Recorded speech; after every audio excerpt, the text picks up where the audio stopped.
Properties के बारे में भी अंडरस्टैंडिंग ले ली थी कि भाई किस तरीके से सेंट्रल फोर्स आपका क्या कहते हैं लगता है, और कितना उसकी जो इक्वेशन ऑफ मोशन जो होती हैं, उसके गति के जो समीकरण होते हैं, वो अपन ने सब क्या कर लिए थे उस टाइम पे कैलकुलेट कर लिए थे कि भाई वो कितना कितना आएगा आपका। ठीक है, तो गति के समीकरण भी अपन ने कैलकुलेट किए थे। ठीक है, जिसमें से अपने को ये पता लग रहा था कि भाई अगर कौन सा, मतलब एक तो दिगंशी त्वरण निकाला था और एक कौन सा निकाला था अपन ने, रेडियल एक्सेलरेशन, जिसको बोलते हैं अपन त्रिज्य त्वरण। ठीक है, तो दिगंशी त्वरण भी निकाला और जो अपना त्रिज्यक था, त्रिज्यक त्वरण भी अपन ने क्या किया था, कैलकुलेट किया था। फिर उसमें ये भी मैंने बताया था कि त्रिज्यक जो त्वरण होता है वही सेंट्रल फोर्स का क्या होता है, मेन कारण होता है। क्योंकि न्यूटन के हिसाब से कोई भी बॉडी जब त्वरण लेती है या फिर एक्सेलरेट करती है तो उससे रिलेटेड क्या होता है, एक फोर्स फिक्स होता है। ठीक है, तो हमारे पास में जो रेडियल था उससे तो आना ही चाहिए था, क्योंकि रेडियल फोर्स जो होगा अपने पास में वो कौन सा होता है, सेंट्रल फोर्स होता है जो रेडियली लगता है। ठीक है, तो वो अपन ने कैलकुलेट किया था। तो ये सारी चीज़ें अपन क्या कर रहे थे, प्रीवियस लेक्चर के अंदर अपन कैलकुलेट कर चुके थे। अब है आपके पास में अगला टॉपिक कि भाई solution of equation of a moving particle under central force. मतलब एक दो प्रॉपर्टीज़ और हैं और इससे रिलेटेड एक और प्रॉपर्टी आएगी आगे। तो अपने पास में अब जो इक्वेशन अपन ने निकाली थी, कौन सी, एक इक्वेशन तो अपन ने निकाली थी ऊर्जा की संरक्षित नियम से। ठीक है, कि आपके जो सेंट्रल फोर्सेस जितने भी होते हैं, जो भी केंद्रीय बल होते हैं, उसमें ऊर्जा कैसी रहती है, संरक्षित रहती है। अब चाहे वो सेंट्रल फोर्सेस हों, कोई से ही फोर्सेस हों, अगर कोई गति में है पार्टिकल अपने पास में, कोई भी कण गति कर रहा है, तो उसकी ऊर्जा तो हमेशा ही कैसी रहेगी, संरक्षित रहेगी। उस पर तो कोई फर्क नहीं पड़ता वैसे भी। ठीक है, ये तो आपको पता है कि ऊर्जा आपकी कैसी रहेगी, संरक्षित बनी रहेगी, उस पर तो कोई फर्क नहीं पड़ता। ठीक है, और यहाँ भी मैंने आपको प्रूफ कराया था कि जो काइनेटिक एनर्जी होती है और जो पोटेंशियल एनर्जी होती है, और साथ ही साथ में जो रोटेशनल काइनेटिक एनर्जी होती है, घूर्णन गतिज ऊर्जा जो होती है अपने पास में, उन तीनों का सम क्या आता है, जीरो आता है। मतलब वो भी अपने पास में क्या रहेगी, संरक्षित रहेगी। ये अपन ने प्रूफ किया था। तो अब वहीं से इक्वेशन ऑफ मोशन अपन क्या करेंगे, कैलकुलेट करेंगे कि भाई इक्वेशन ऑफ मोशन कैसे होंगे। देखो इक्वेशन ऑफ मोशन कैसे निकालेंगे अपन,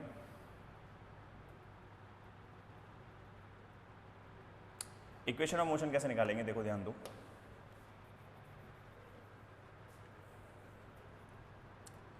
फ्रॉम एनर्जी कंजर्वेशन,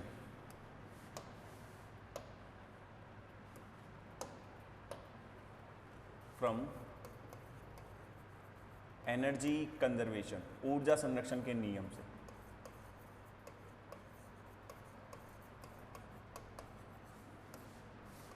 ऊर्जा संरक्षण समीकरण से, ऐसे लिख लो। ठीक है, अब देखो सीधी सी बात है, एनर्जी कंजर्वेशन का अपन ने पढ़ा ही यहाँ पे सेंट्रल फोर्सेस के बारे में है, तो ये एक कॉमन बात हो जाती है कि हम यहाँ पे जो भी डिस्कस करेंगे वो सब सेंट्रल फोर्सेस का ही डिस्कस करना है, उसके अलावा कुछ और डिस्कस अपन नहीं करेंगे, क्योंकि अब अपने को पता है कि सारा चैप्टर ही इस पर चल रहा है। तो उसका जो ऊर्जा का संरक्षण नियम था वो अपन ने कितना निकाला था, याद है, हाफ m, और यहाँ पर कितना था, d2r over dt square plus u plus यहाँ पर कितना आ जाएगा अपने पास में, j अपॉन में 2m r square is equal to 0। ऐसी कुछ वैल्यू आ रही थी अपने पास में, ऐसा ही कुछ आया था क्या, अच्छा सॉरी d2r नहीं आएगा ना, ये एक मिनट, d2r नहीं आएगा, dr बाई dt का होल स्क्वायर आएगा, ये निकाला था अपन ने। ठीक है, इसको अपन ने क्या किया था, कैलकुलेट किया था। तो देखो इक्वेशन जो अपने पास में इस टॉपिक का नाम है ना, equation of a moving particle. Equation का मतलब होता है कि अब अपन ने जितने भी इक्वेशंस पढ़ी या गति के समीकरण पढ़े या जो भी मैंने अभी आपके लिए ऊर्जा संरक्षण का जो नियम कैलकुलेट किया था, उन सब में आपने एक चीज़ नोटिस की होगी कि अपन ने ना सारे की सारी वैल्यूज़ आर और थीटा की टर्म्स में निकाली हैं। ठीक है, किस टर्म्स में निकाली हुई है, आर और थीटा। मतलब अपन ने किसका इस्तेमाल कर रखा है, पोलर कोऑर्डिनेट्स का। किसका इस्तेमाल किया है अपन ने, पोलर कोऑर्डिनेट्स का। तो अपन ने जितनी वैल्यूज कैलकुलेट की थी वो सारी की सारी किसमें थी, पोलर कोऑर्डिनेट्स के अंदर थी। किसमें थी, पोलर कोऑर्डिनेट्स के अंदर। तो उन्हीं पोलर कोऑर्डिनेट्स का सॉल्यूशन निकालना होता है यहाँ पे कि अपने पास में आर की वैल्यू क्या रहेगी और थीटा की वैल्यू कितनी रहेगी। अगर वो कैलकुलेट कर लेंगे अपन तो आराम से ये कैलकुलेट हो जाएंगी। ठीक है, तो अब देखो आर और थीटा निकालना होता है इक्वेशन ऑफ मोशन में। अब अपने को यहाँ से आर निकालना है। ठीक है, कि अपने पास में आर की वैल्यू कितनी होगी, ये अपने को क्या करना है, कैलकुलेट करना है। तो देखो कैसे करेंगे, एक काम करो, इस इक्वेशन को वहाँ ले जाओ, ये कितना हो जाएगा, half M D R by D T इसका होल स्क्वायर, और ये कितना हो जाएगा, माइनस के you minus K J over 2m are square, यही होगा अपने पास में। ठीक है, माइनस को इधर ले लिया मैंने, माइनस के m/2, और ये कितना हो जाएगा, d are by D t का होल स्क्वायर, ये कितना आ जाएगा अपने पास में, u plus J over 2m are square, यही वैल्यू आएगी ना अपने पास में। ठीक है, अच्छा एक मिनट, इसको मैंने ज़ीरो माना था, है ना, इसको ई मानेंगे अभी, ऊर्जा संरक्षित रहेगी, ये टोटल एनर्जी होती है बेटा, ध्यान रखना। ठीक है, देखो टोटल एनर्जी जो होती है ना, टोटल एनर्जी अपने पास में स्थितिज ऊर्जा और गतिज ऊर्जा का क्या होती है, सम होती है। तो देखो गतिज ऊर्जा तो आ ही रही है, ये गतिज ऊर्जा, ये गतिज ऊर्जा, प्लस क्या होगा, स्थितिज ऊर्जा। तो एक काम करते हैं, इसको मैं दोबारा से आपको ड्राइव करवा देता हूँ। देखो ध्यान देना, टोटल एनर्जी, कुल ऊर्जा, total energy of a particle under central force, under central force. ठीक है, सेंट्रल फोर्स के अंदर अपने पास में टोटल एनर्जी कितनी होगी। ठीक है, मतलब कुल ऊर्जा या केंद्रीय बल के अंतर्गत कुल ऊर्जा, केंद्रीय बल के अंतर्गत कुल ऊर्जा,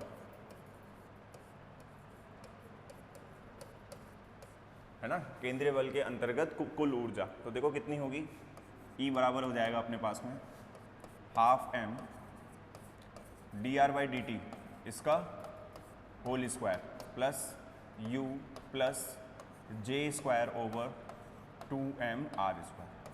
ठीक है, वो जो वैल्यू थी अपन ने उसको जीरो के इक्वल कर दिया था पुट, लेकिन हो सकता है कि भाई उस टाइम पे अपने पास में सेंट्रल फोर्स में उसकी कुल ऊर्जा कितनी रही हो, जीरो रही हो, तो अपने पास में जीरो आ रहा था। लेकिन अगर कुल ऊर्जा E हुई तो फिर ये अपने पास में टोटल ऊर्जा किसके बराबर होनी चाहिए, E के बराबर होनी चाहिए। ठीक है, तो ये टोटल ऊर्जा किसके बराबर होनी चाहिए, आपकी E के बराबर होनी चाहिए। अब यहाँ से कैलकुलेट करेंगे, देखो ये कितना हो जाएगा, half M D R by D t का होल स्क्वायर, कितना आ जाएगा, देखो E minus you minus J square over 2m are square, यही होगा ना। यहाँ से d are by D t का होल स्क्वायर कितना हो जाएगा अपने पास में, देखो ध्यान देना कितना होगा, ये हो जाएगा m/2, ठीक है, या सॉरी 2/m, ये हो जाएगा 2/m E minus you minus j over 2m are square. ठीक है, ये अपने पास में वैल्यू आएगी कैलकुलेट। आगे देखो ये कितना हो जाएगा अपने पास में, वहाँ पे तो अंडर रूट हो जाएगा, d are by D t under root 2/m E minus you minus J square over 2m are square. ठीक है, यहाँ देखो आगे बढ़ते हैं अपन, तो यहाँ पे dt को तो इधर ले जाओ और dr को, अब देखो ये dr है और ये r का फंक्शन है, तो इसको तो एक तरफ ले आओ, तो dt को तो मैंने एक तरफ ले लिया और dr को मैंने एक तरफ कर दिया, और dr के नीचे आ जाएगी dr की ही term 2/m E minus you minus J square over 2m are square, और इसकी पावर कितनी हो गई, हाफ। ठीक है, इसकी पावर कितनी हो गई, हाफ। दोनों तरफ समाकलन करने पर, समाकलन करने पर इंटीग्रेटिंग, तो ये देखो ये तो कितना हो जाएगा, कोई टाइम होगा 0 से लेके t, ये डिस्टेंस होगा 0 से लेके r dr over 2/m E minus you minus J square over 2m are square, और इसकी पावर हाफ। ठीक है, तो ये अपने पास में एक इक्वेशन है, dr कैलकुलेट किया जा सकता है यहाँ पे t टाइम पे। किसी भी टी टाइम के ऊपर डी आर को कैलकुलेट किया जा सकता है। बस आपको है ना उसकी ऊर्जा पता होनी चाहिए कि वो जो सेंट्रल फोर्स के अंदर अपने पास में पार्टिकल है उसकी ऊर्जा कितनी होगी, वो आपको पता रहना चाहिए। आप वैल्यू कैलकुलेट कर सकते हो आसानी से, ठीक है, इसमें कोई दिक्कत नहीं आएगी। तो ये पहली इक्वेशन आती है, ठीक है।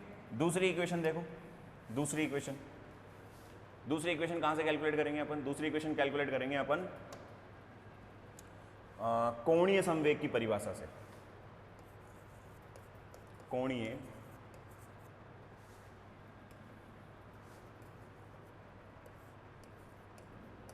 संवेग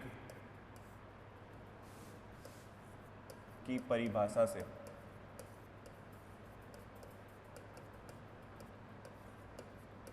ठीक है, कोणीय संवेग की परिभाषा से, from definition of angular momentum, from definition of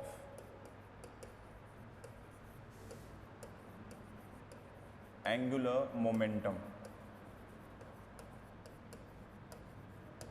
तो एंगुलर मोमेंटम की अगर मैं डेफिनेशन देखूं तो जे कितना आता है अपने पास में? जे की वैल्यू कितनी होती है? M are square d theta by D t, m are square d theta by D t, यही होता है ना अपने पास में। तो यहाँ से जे ओवर एम आर स्क्वायर कितना आ जाएगा? D theta by D t, ठीक है। और यहाँ से D theta by D T, इसको इधर रद्द करते हैं तो ये कितना हो जाएगा? J over M R square D T. इस तरीके से भी लिख सकते हैं इसको अगर मैं अवकलन करने पर,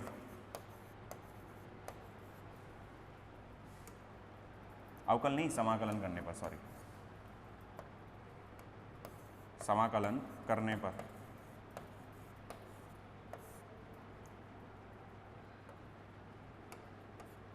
समाकलन करने पर समाकलन करूंगा तो देखो यहाँ पर ये कितना हो जाएगा? डी थीटा, ये तो थीटा नॉट से लेके चला गया थीटा पर, ठीक है। मैं मान लेता हूँ टी बराबर 0 पर, टी बराबर 0 पर थीटा बराबर कितना था? थीटा नॉट, ठीक है। तो ये कितना हो जाएगा अपने पास में? जे ओवर एम आर स्क्वायर, और ये हो जाएगा डी टी, 0 से लेके टी, ये कितना आ जाएगा अपने पास में? थीटा माइनस थीटा नॉट, ये कितनी वैल्यू आएगी? J over M R square into T, और थीटा बराबर थीटा नॉट प्लस जे over M R square into T. ये इक्वेशन आती है। दो इक्वेशन आ गई ना अपने पास में। तो यहाँ से तो अपन थीटा कैलकुलेट कर सकते हैं, ठीक है। और इस इक्वेशन की मदद से अपन क्या कैलकुलेट कर सकते हैं?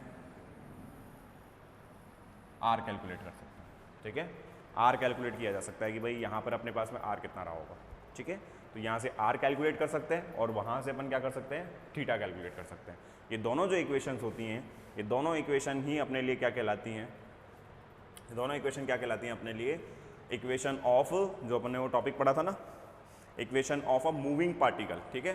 किसी भी मूविंग पार्टिकल का अंडर सेंट्रल फोर्स में जो इक्वेशन होती हैं वो इस तरीके से दी जाती हैं, क्योंकि ये दोनों ही अपने को आर और थीटा की वैल्यू देंगे। और एक बार अपने को आर थीटा पता लग गया तो फिर एफ आर भी निकाल सकते हो आप, उसका एक्सेलरेशन त्वरण भी निकाल सकते हो। जो आपको कोई फिजिकल क्वांटिटी पता करनी है वो अपन आराम से पता कर सकते हैं, ठीक है। आगे बढ़े, आगे बढ़े। लो, उतारना चाहते हो तो उतार लो एक बार।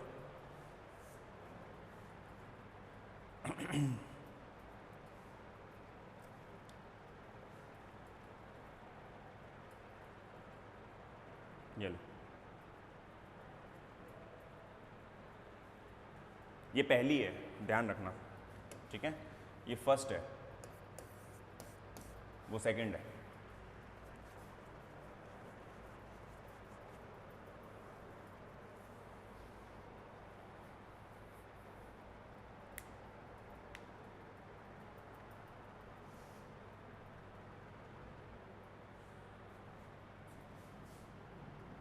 ये लो, ये एंगुलर मोमेंटम की परिभाषा से हो गया। अच्छा, उसमें रह गया क्या नीचे का? ये लो, उतार लो। वैसे कुछ नहीं, एक ही स्टेप है, तो तुम भी कर लोगे, ठीक है। चलो, ये हो गया अपने पास में। अब अगला, अब आता है केंद्रीय बल के अंतर्गत एक कण का प्रक्षेप पथ, ठीक है, ट्रेजेक्ट्री कैसी होगी उसकी ट्रेजेक्ट्री कैसे होगी। अब ट्रेजेक्ट्री का मतलब क्या होता है, मेन चीज आपकी मैं बता देता हूं एक बार, ट्रेजेक्ट्री क्या चीज होती है। देखो ट्रेजेक्ट्री क्या होती है कि जैसे मान लो कोई भी कण है, ठीक है, आपने पढ़ा होगा वो पैराबोला, पैराबोला तो क्या बोलते हैं उसको, प्रोजेक्टाइल मोशन, प्रोजेक्टाइल मोशन होता है। प्रक्षेप आपको मुझे नहीं पता उसको हिंदी का, मुझे थोड़ा सा नाम मेरे मुंह से स्किप हो रहा है। प्रोजेक्टाइल मोशन बोलते हैं। प्रोजेक्टाइल मोशन कुछ ऐसा होता है, मैं आपको दिखा देता हूँ। आपने यहाँ से कोई भी एक कण लिया, ठीक है, और उस कण को किसी एक वेग से फेंका तो वो इस तरीके से जाता है। तो इसकी एक इक्वेशन निकालते हैं अपन इसकी, कि भाई इस इक्वेशन, इसकी ट्रेजेक्ट्री की इक्वेशन क्या आएगी ये। तो अपने को वही कैलकुलेट करना है यहाँ पे भी, सेंट्रल फोर्सेस में भी, कि भाई उस सेंट्रल फोर्स के अंदर उस ट्रेजेक्ट्री की क्या इक्वेशन होगी जिस ट्रेजेक्ट्री पे आपका पार्टिकल मोशन कर रहा है, ठीक है। इक्वेशंस तो निकाल ली आर और थीटा, लेकिन वो जो ट्रेजेक्ट्री बनी हुई है उस ट्रेजेक्ट्री की क्या इक्वेशन होगी वो अपने को कैलकुलेट करनी पड़ेगी यहाँ पे, ठीक है। कहने का मतलब यहाँ पे आती थी ना ये y is equal to g t, ठीक है, और माइनस के 2u स्क्वायर ऐसे कुछ करके आती थी, मुझे अभी ध्यान में नहीं है, थोड़ा सा स्किप हो रहा है मेरे दिमाग से, ठीक है। ऐसे करके अपन निकालते थे उसको, ठीक है, इस तरीके से अपन ट्रेजेक्ट्री निकालते थे इसकी। y ये जो होता है ना मोशन, y भी निकालते थे, x भी निकालते थे, तो वो ट्रेजेक्ट्री कहलाते थे इसकी। तो ये प्रोजेक्टाइल मोशन की ट्रेजेक्ट्री थी। ऐसे ही सेंट्रल फोर्सेस में भी क्या होती है, किसी भी पार्टिकल की क्या निकाली जाती है, ट्रेजेक्ट्री निकाली जाती है, ठीक है। अब इसको निकालने के लिए अपन जाएंगे किसमें, गति के जो समीकरण पढ़े थे अपन ने, ठीक है। देखो ध्यान देना, गति के समीकरण अनुसार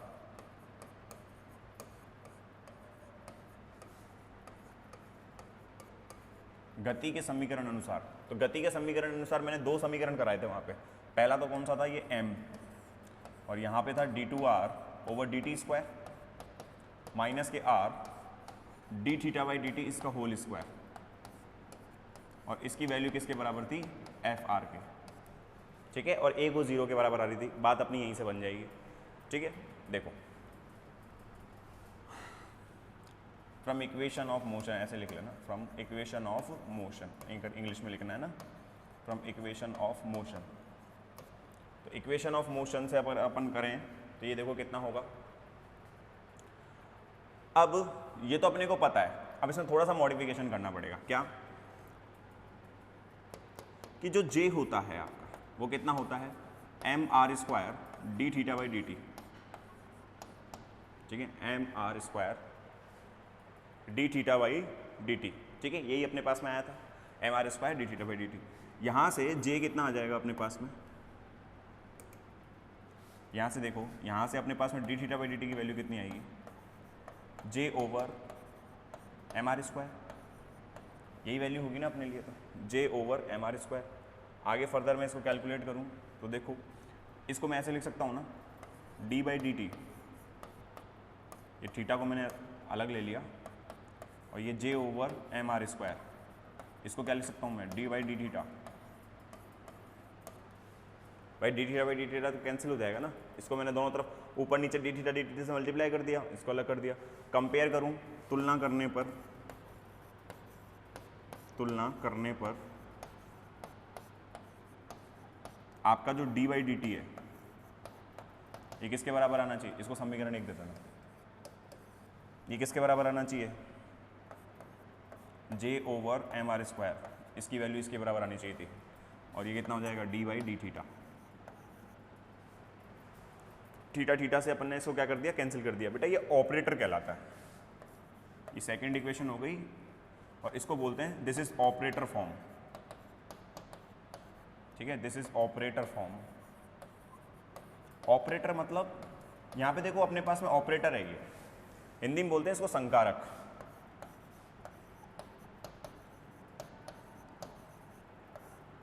संकारक रूपी, ठीक है।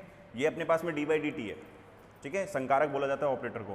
तो ये d बाई डी टी है ना खाली, तो ये खाली अभी देखो ये किसी पे डिफरेंशिएट हो नहीं रहा, किसी पे अवकलन थोड़ी कर रहे हैं, अपने पास में कोई वैल्यू ही नहीं है जिस पे डिफरेंशिएट करेगा, तो ऐसी चीज़ें जहाँ पे मतलब अपने पास ये D by D T form बने, उसको क्या कहते हैं अपन ऑपरेटर। ऑपरेटर का मतलब होता है कि कोई भी अपने पास में कोई एक फंक्शन है, उस पर कोई भी एक मैथमेटिकल ऑपरेटर ऑपरेट किया जैसा है।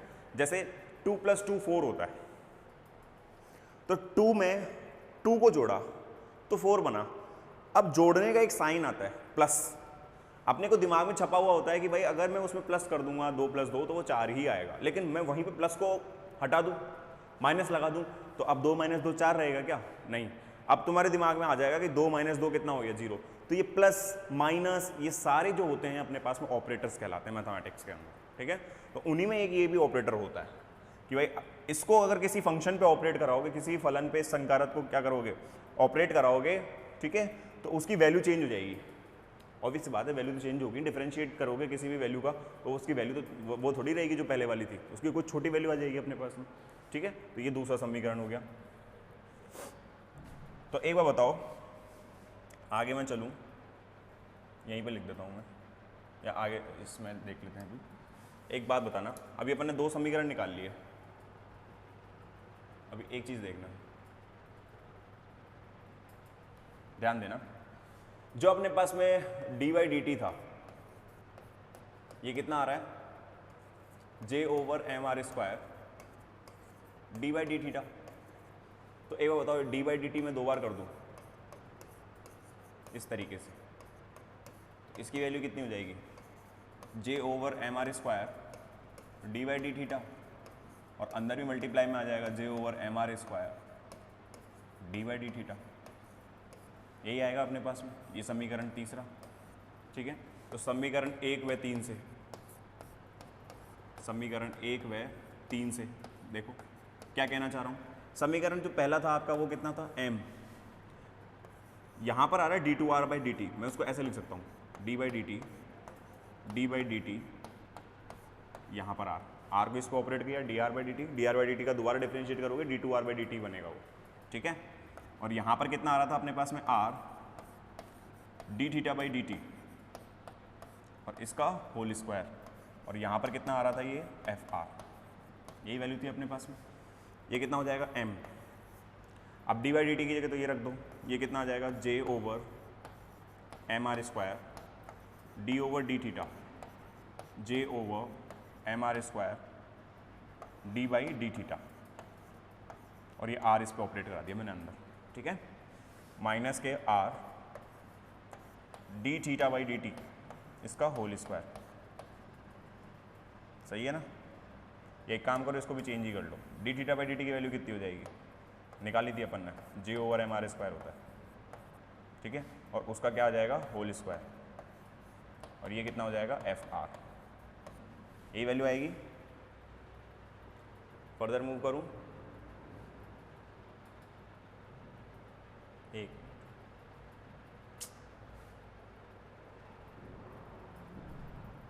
देखो, ये कितना हो जाएगा अपने पास में? m को अंदर मल्टीप्लाई किया J/r² d/dθ, और यहाँ पर कितना हो जाएगा? J/mr², और ये कितना हो जाएगा? dr/dθ।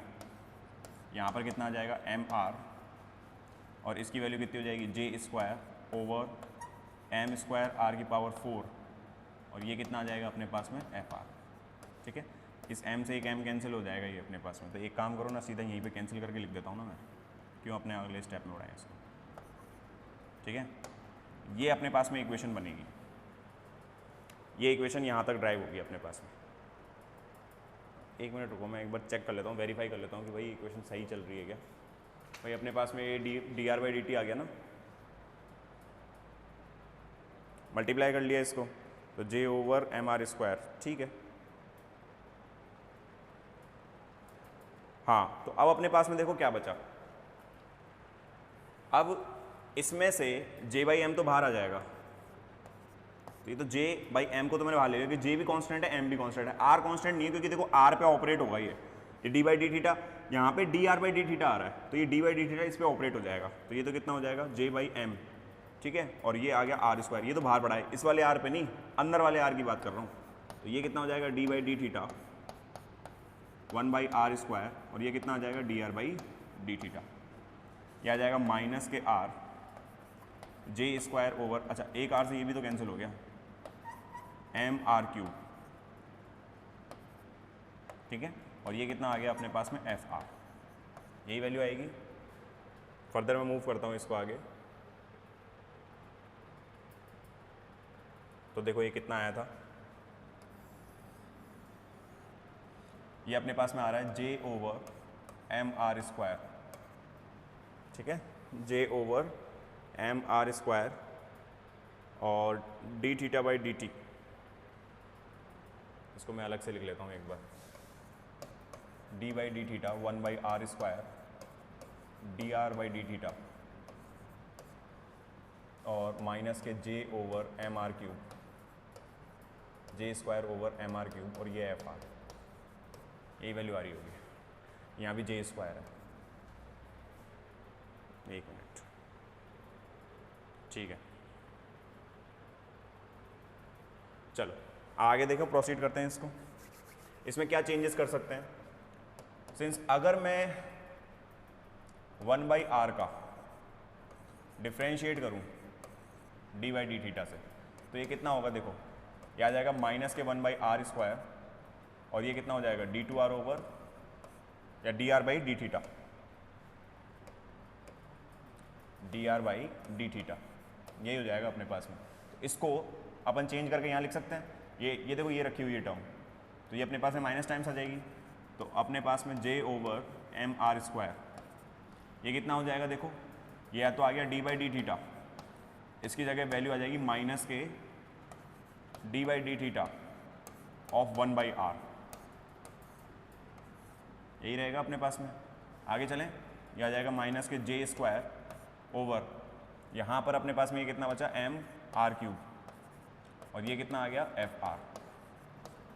इसको फर्दर और सॉल्व कर लेता हूँ मैं, तो ये कितना हो जाएगा, देखो j square over M R square, j square over M R square minus, ये दो बार डिफ्रेंशिएट होगा अब इस पर, d two over d theta square 1 by r, यही होगा माइनस के, ये हो जाएगा j square over M R cube और ये कितना आ जाएगा एफ आर। फर्दर सॉल्व करता हूँ मैं इसको आगे, देखो कुछ कॉमन आ रहा है, जे स्क्वायर कॉमन आ रहा है, ठीक है, और जे स्क्वायर बाई एम को तो मैंने कॉमन ले लिया और माइनस को उधर भेज देंगे, तो यहाँ पर अपने पास में कितना बचेगा, ये 1 ओवर आर स्क्वायर और ये कितना बचा d two over d theta square of 1 by r minus k 1 by are cube और यहाँ पर वैल्यू कितनी आ जाएगी अपने पास में माइनस के एफ आर, इसको प्लस कर दो आप, ठीक है, माइनस कॉमन ले लिया और माइनस के कितना कर दिया अपन ने, इसको एफ आर की तरफ पहुँचा दिया। और कुछ मॉडिफिकेशन हो रहा है क्या इसमें, और कुछ मॉडिफिकेशन हो रहा है क्या, एक काम करो, आर स्क्वायर तो कॉमन ले सकते हैं, इस वाले आर को तो ले ही सकता हूँ मैं बाहर, क्योंकि इस पे ऑपरेट थोड़ी हो रहा है, ये तो इस पे ऑपरेट हो रहा है, ये ऑपरेट तो अपने पास में किधर हो रहा है, इधर हो रहा है ना, तो इसको एक काम करो, इसको बाहर ले लेते हैं अपन, तो ये कितना हो जाएगा j square over M R square, m are square common लिया तो यहाँ तो बचा d two theta over d theta square of 1 by r plus इसमें से आर स्क्वायर कॉमन लिया, ये कितना बचा 1 बाई आर और ये माइनस के एफ आर, यही वैल्यू रह जाएगी अपने पास में।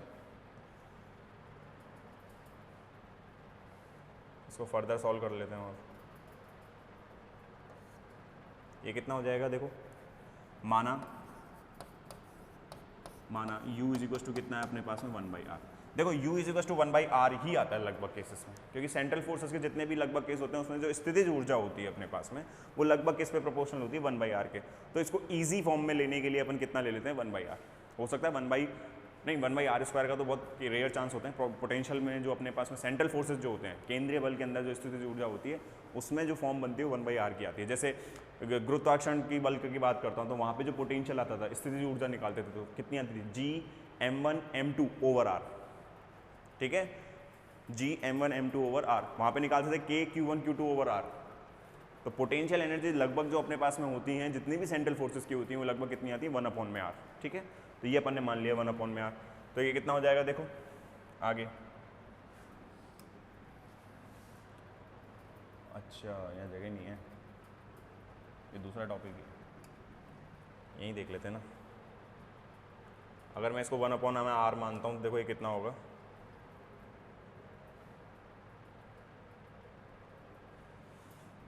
एक मिनट यहाँ लिख देता हूँ छोटा सा। मानो u इज इक्वल टू कितना मान लिया अपन ने 1/r, तो ये इक्वेशन देखो कितनी हो जाएगी, j square over m u square 1/r², तो यही हो जाएगा। ये हो जाएगा d2 u over d theta square plus u is equal to minus k f1/u। ठीक है, तो ये इक्वेशन आपकी होगी कौन सी, ट्रेजेक्ट्री, प्रक्षेप पाथ। ठीक है, प्रक्षेप पथ जो होगा वो ये कहलाएगा आपका।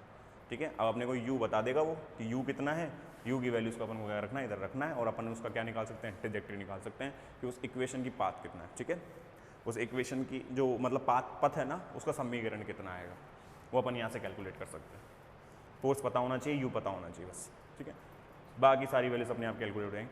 u पता रहेगा तो फोर्स भी आप निकाल सकते हो, F is equal to minus k del u होता है, सब कुछ निकाल सकते हो, बस अपने को u पता रहना चाहिए। ठीक है, u पता रहेगा, अपने आप सारी वैल्यूज कैलकुलेट हो जाएंगी आपकी। ठीक, तो ये है अपने पास में क्या,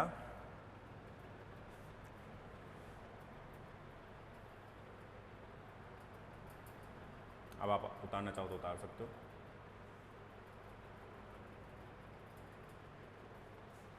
एक मिनट, ये लीजिए, केंद्रीय बल के अंततल एक कण का प्रक्षेप पथ, ट्रेजेक्ट्री।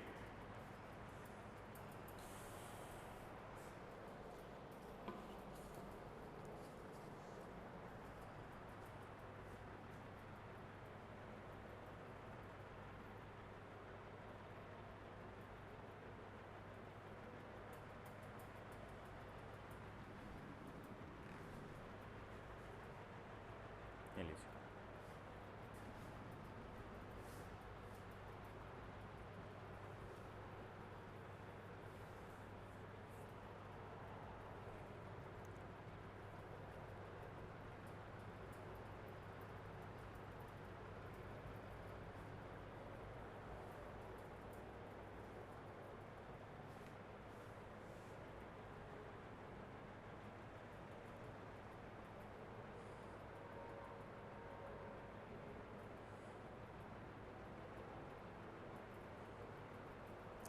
ठीक है, ये टॉपिक होता है आपका कंप्लीट।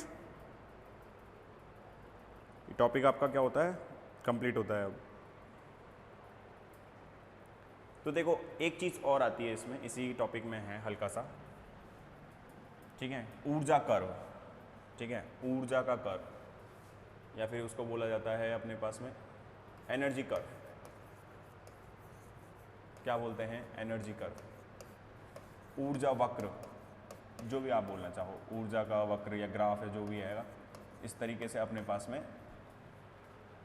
एक क्वेश्चन छोटे मोटे में उसमें पूछ लेता है कि ऊर्जा वक्र कैसे बनाएंगे, कैसे क्या करेंगे। तो देखो ध्यान देना, ऊर्जा वक्र कुछ नहीं है, जो अपन ने ये पहले भी पढ़ा हुआ है। पोटेंशियल एनर्जी के साथ में हमेशा अपन आर के प्रोपोर्शनली में एक ग्राफ एक ग्राफ बनाते हैं, उसी को अपन क्या बोलते हैं, ऊर्जा कर्व बोला जाता है, ऊर्जा वक्र बोला जाता है। ठीक है, तो देखो ऊर्जा संरक्षण के नियम से जो अपने पास में आ रहा था, हाफ m dr/dt इसका whole square plus u plus जे square over 2mr²। J square थोड़ी था, एक मिनट, जे स्क्वायर नहीं है शायद, अच्छा नहीं, जे स्क्वायर ही है। ठीक है, जे स्क्वायर, ये अपने पास में कितना आ रहा था, इसकी वैल्यू अपने पास में कितनी आ रही थी, इसकी वैल्यू अपने पास में कितनी आ रही थी,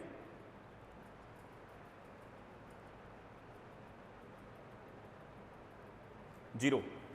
ठीक है, ये अपन ने जीरो कैलकुलेट किया था, उसी को ले रहा हूँ मैं एक बार के लिए। तो यहाँ से हाफ m dr/dt इसकी वैल्यू कितनी हो जाएगी, माइनस के u, और ये कितना आ जाएगा, माइनस के जे स्क्वायर ओवर 2mr²। यही होगा ना, ये कितना हो जाएगा अपने पास में, हाफ m dr/dt का होल स्क्वायर। ठीक है, ये कितनी वैल्यू आ जाएगी अपने पास में, या एक काम करें, इसको थोड़ा सा चेंज करना पड़ेगा।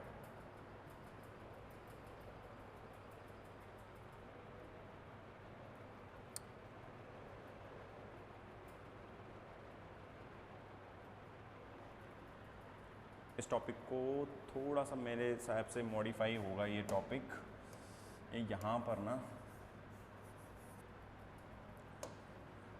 मेरे एक मिनट, मेरे को अभी ध्यान आ रहा है, ये ऐसे नहीं रहा है। देखो वो तो मैंने मॉडिफाई करके निकाला था ये फॉर्मूला, वो कुछ ऐसा था m d2r/dt², फोर्स की बात कर रहा हूँ। और ये जो फोर्स आएगा ना अपने पास में, ये कितना था u डैश माइनस के j²/2mr², ठीक है। और वो भी कैसे था, माइनस में था, एक मिनट, माइनस के d/dr u प्लस j²/2mr²। ये मैंने प्रीवियस क्लासेस में तुम्हें करवाया हुआ ये पार्ट, ठीक है। ये अपने पास में आ रहा है क्योंकि ये तो फोर्स है Fr, ठीक है। अब देखो ये जो फोर्स अपने पास में बन रहा है ना Fr, इसकी जो वैल्यू है अपने पास में कितनी आ रही है ये, तो इसको अपन ऐसे लिख देते हैं du'/dr, जहाँ पर जो u डैश होगा वो कितना हो जाएगा u प्लस j²/2mr², ठीक है। ये अपने पास में वैल्यू आएगी du'/dr। तो ये देखो कितना हो जाएगा अभी Fr, इसको F'(r) बोल दिया मैंने टोटल फोर्स को। तो F'(r) की वैल्यू देखो कितनी आ रही है अपने पास में, इस वैल्यू को यहाँ रखेंगे तो माइनस के du/dr और ये माइनस के j²/2mr² आ जाएगा, ठीक है। माइनस आ गया ना ये, तो अपने पास में ये कितना हो जाएगा Fr, और यहाँ पर वैल्यू कितनी आ जाएगी माइनस की j2mr², यही वैल्यू आएगी अपने पास में, ठीक है। ये हो जाएगा F'(r). तो देखो अपने पास में ये तो सेंट्रल फोर्स जो पहले लग रहा था, फिर एक सेंट्रीफ्यूगल आपने अलग से लगा दिया, ये सेंट्रीफ्यूगल फोर्स होता है, ठीक है। ये अभी केंद्रीय और जो उपकेंद्रीय पढ़ाए थे ना, सेंट्रीफ्यूगल जो मैंने पढ़ाया था वो वाला फोर्स है ये। तो सेंट्रीफ्यूगल ये रहा, ये टोटल फोर्स अपने पास में पहले लग ही रहा था, लेकिन अगर आप सेंट्रीफ्यूगल फोर्स और एक एडिशनल फोर्स ये लग जाता है तो अपने पास में फोर्स इस तरीके से चेंज हो जाएगा। अब जो नए फोर्स की वैल्यू होगी वो ये आएगी, ठीक है। तो इसके अंदर कॉन्ट्रीब्यूशन देखो दो एनर्जीज का हो रहा है, ये वाली, इसमें रोटेशनल एनर्जी भी आ रही है और एक पोटेंशियल एनर्जी भी आ रही है। तो कहने का मतलब मेरे पास में ये है कि अगर आप ऊर्जा कर्व बनाते हो आर के साथ में, तो देखो काइनेटिक एनर्जी जो होगी ना वो कभी भी अपने पास में कैसी नहीं हो सकती, नेगेटिव नहीं हो सकती। काइनेटिक एनर्जी ऑलवेज पॉजिटिव रहेगी, ठीक है। तो वो तो कुछ इस तरीके से कर्व बनेगा आपका, ये तो काइनेटिक एनर्जी का कर्व है। अब ये u डैश है, u डैश जो होगा अपने पास में, u डैश जो होगा ये कितना होगा अपने पास में, देखो u प्लस j²/2mr²। अब ये तो काइनेटिक एनर्जी वाला टर्म आ रहा है, रोटेशनल काइनेटिक एनर्जी, ठीक है। वो जो दूसरा टर्म बन रहा है वो तो कौन सा बन रहा है अपने पास में, रोटेशनल काइनेटिक एनर्जी का टर्म बन रहा है, ठीक है। रोटेशनल काइनेटिक एनर्जी का टर्म बन रहा है, तो वो तो अपने पास में क्या होगा, पॉजिटिव ही रहेगा। लेकिन ये जो स्थितिज ऊर्जा है ये नेगेटिव भी हो सकती है, पॉजिटिव भी हो सकती है। तो इसका ग्राफ कुछ इस तरीके से आता है, ये u डैश होता है, ठीक है। और एक ग्राफ ये आएगा u माइनस के k/r, जिसकी वजह से ये फोर्स आ रहा है Fr, ठीक है। तो ये ऊर्जा वक्र कहलाता है। ऊर्जा का अपने पास में वक्र इस तरीके से अपन क्या करते हैं, बनाते हैं, ठीक है। क्योंकि अब आपके पास में जो टोटल एनर्जी होगी ना वो कितनी हो जाएगी, 12m dr/dt इसका होल स्क्वायर, यही तो पढ़ा रहा था मैं अभी। ये कितना था, पोटेंशियल एनर्जी प्लस j²/2mr², ठीक है। तो ये देखो ये टोटल एनर्जी अपने पास में किससे चेंज हो गई, एक u डैश से। इसको अपन ने कैसे चेंज कर दिया है, u डैश से। तो ये टोटल स्थितिज ऊर्जा, ये टोटल क्या हो गई, गतिज ऊर्जा। और ये किसके बराबर आती है, कुल ऊर्जा, ये kinetic energy plus potential energy, total energy होती है। तो ये अपने पास में कर्व बनेगा, ठीक है। इसको बोला जाता है क्या, ऊर्जा वक्र। तो अगर इसमें ग्राफ देखें तो ये यही ग्राफ है, इसी ग्राफ की बात कर रहा है ये, ठीक है। यहाँ पर आ जाएगा j²/2mr² with respect to a plotted graph, inverse square force और ये फलाना डिमका, इनके साथ में अगर अपन ग्राफ, इसके साथ में ग्राफ बनाना है, देखो ये मैंने अलग से लिख दिया है, F बराबर k/r और u बराबर minus k/r। This graph are called energy diagram, इनको एनर्जी डायग्राम बोला जाता है, जो कि मैं बता रहा था। It is noted that kinetic energy is always positive. जो स्थितिज ऊर्जा होगी आपकी वो सॉरी गतिज ऊर्जा जो होगी आपके पास वो हमेशा कैसी रहेगी, धनात्मक रहेगी। In addition to this centrifugal energy, ये थी सेंट्रीफ्यूगल एनर्जी, ये अपने पास में नई टर्म जो आ रही है, सेंट्रीफ्यूगल एनर्जी है ना ये वाली, is also a positive energy. Centrifugal क्योंकि अब आपकी रोटेशनल काइनेटिक एनर्जी होती है, घूर्णन गतिज ऊर्जा होती है, ठीक है। तो यहाँ पे सेंट्रीफ्यूगल की बात कर रहा है वो घूर्णन गतिज ऊर्जा होती है, और वो भी कैसी होगी, धनात्मक होगी। ठीक है। Whereas potential energy can be positive और नेगेटिव। जो पोटेंशियल एनर्जी होगी ये वाली, ये पॉजिटिव भी हो सकती है, नेगेटिव भी हो सकती है। अगर पॉजिटिव होगी तो ऊपर वाली टर्म ले लेगी ये वाली, ये पॉजिटिव आई है, और नेगेटिव होगी तो कुछ इस तरीके से बनेगा, ठीक है। और पोटेंशियल एनर्जी का आर के साथ में हमेशा ऐसा ही कर्व बनता है, ये आपने 11th-12th में पढ़ा होगा, ठीक है। हेंस इफेक्टिव पोटेंशियल अपने पास में कितना हो जाएगा, अपने पास में जे यू प्लस जे स्क्वायर ओवर 2m/r², ये इफेक्टिव पोटेंशियल होगा। अब दूसरा है कैन बी पॉजिटिव और नेगेटिव। पॉजिटिव यू डैश कब होगा, जब जे स्क्वायर ओवर 2m/r², इसका मॉड ग्रेटर देन क्या हो, u से। और नेगेटिव कब होगा, जब जे स्क्वायर ओवर 2m/r², ये क्या हो, लेस देन हो किससे, u से, ये u के मॉड से। इसी को बोला जाता है दस u पॉजिटिव और negative depends on the relative values of u and j over 2m/r²। इन पे ये क्या करती है, डिपेंड करती है, ठीक है। ये मैंने बता दिया आपको। इसका हिंदी अगर आपको देखना है, सबसे पहले तो एक ग्राफ बना लो, फिर मैं हिंदी इंग्लिश का करवाता हूँ। एनर्जी डायग्राम बोलते हैं इसको। कुछ नहीं है, बस एक छोटा सा रिलेट करके पढ़ाना था कि अगर पूछ ले तो, ठीक है। वैसे पूछा नहीं जाता, लेकिन फिर भी एक एडिशनल इन्फॉर्मेशन है कि एक नया फोर्स और होता है यहाँ पे सेंट्रीफ्यूगल फोर्स, जो कि स्थितिज ऊर्जा में ही काउंट हो जाता है।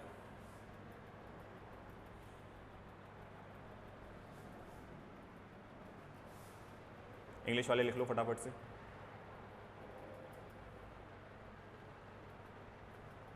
फिर आगे बढ़ता हूँ, ये हिंदी में आगे है।